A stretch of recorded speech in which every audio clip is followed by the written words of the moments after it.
ჰიდროენერგიის გამოყენება ყველაზე გავრცელებული ენერგიის მიღების წყაროა ჩინეთში.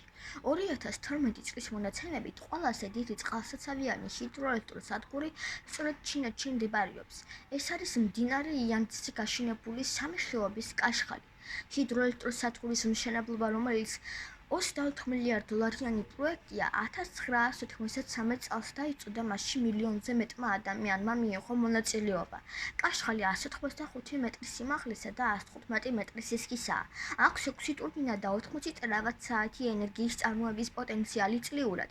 აღნიშნული პროექტი მკაცრად გააკრიტიკეს გარემოს დამცველმა ორგანიზაციებმა.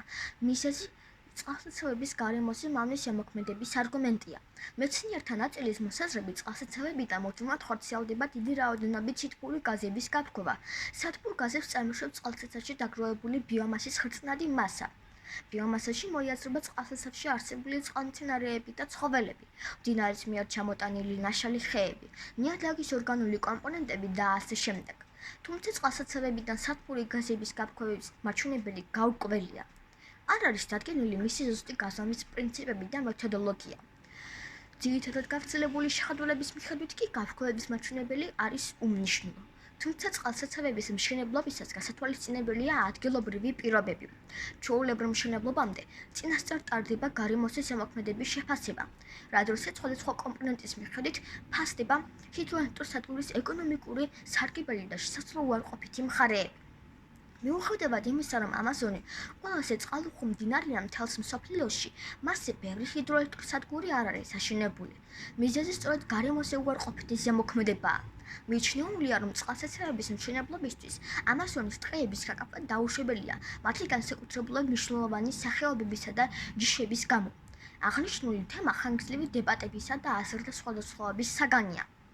თუმცა წყალსაცავების შექმნას ელექტროენერგიის გამომუშავების გარდა ბევრი სხვა დადებითი მხარე აქვს. ტბა, რომელიც წყალსაცავის გავსებისას წარმოიქმნება, შეიძლება გამოიყენებოდეს წყლის სპორტის განვითარებისთვის და გართობისთვის. დიდი წყალსაცავები ტურისტების ინტერესის საგანს წარმოადგენს. მაგალითად, ინდოეთში, დელიში, ჰარდ-ტვიკის წყალსაცავი, ერთ-ერთი ყველაზე პოპულარული ადგილია სხვადასხვა ტიპის შეჯიბრებების ჩასატარებლად.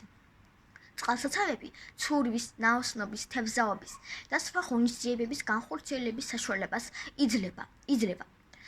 წყალსაცავებში დაგროვებული წყალი ასევე გამოიყენება სარწყავი სისტემების გასამართავად. საქართველოში წყალსაცავის რეკრეაციული ფუნქციით გამოყენების კარგი მაგალითია სიონის ტბა. სიონის წყალსაცავი, რომლის სიღრმე 67 მეტრი და ფართობი 12,8 კილომეტრი²-ია, სიონ-ჰესის მომარაგებისა და ამავდროულად მოსახლეობის გართობისა და დასვენების წყაროს წარმოადგენს. ჰიდროელექტროსადგურის მშენებლობის საინტერესო ისტორია აქვს ეგვიპტეს. 1960 წელს მდინარე ნილოსზე ასუანის ჰიდროელექტროსადგურის მშენებლობა დაიგეგმა. პროექტის განხილვის შედეგად გაირკვა, რომ წყალსაცავის მშენებლობისას აბუ სიმბელის ძეგლებს დატბორვა ემუქრებოდათ. აღნიშნული ძეგლები ეგვიპტის კულტურული მემკვიდრეობის ძეგლებს განეკუთვნება და ტურისტების განსაკუთრებული ინტერესის საგანს წარმოადგენს. 1959 წელს დაიწყო ფართომასშტაბიანი კამპანია ძეგლების გადასარჩენად. ეგვიპტის მთავრობამ იუნესკოს დახმარებით 5 წლიანი სამუშაოების შედეგად, რომელშიც $40 მილიონი დაიხარჯა, გადაადგილდა მთლიანი მთა, რომელსაც მონუმენტი იყო განლაგებული ხელოვნურ გორაკზე. დღეს კი აბუ სიმბლის წყალსაცავების თავზეა განლაგებული.